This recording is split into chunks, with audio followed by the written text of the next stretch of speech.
हिंदुस्तानी आज तुम सबको दौड़ाएगा। एक हिंदुस्तानी आज तुम सबको दौड़ाएगा और मूत दिया पूरा हिंदुस्तान तो तेरा मुल्क बह जाएगा।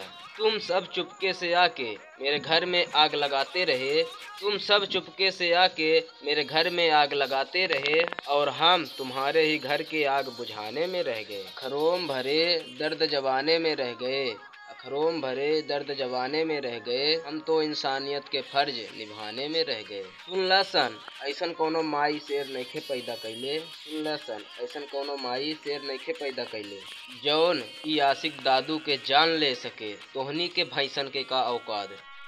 एगो आशिक के जान ओकरा महबूबा में होला, एगो आशिक के जान ओकरा महबूबा में होला और हमार महबूबा हमरे पास बाड़ी। शेर के जगावल आ हमके सुतावल, शेर के जगावल आ हमके सुतावल ई तोहनी के बस में नइखे।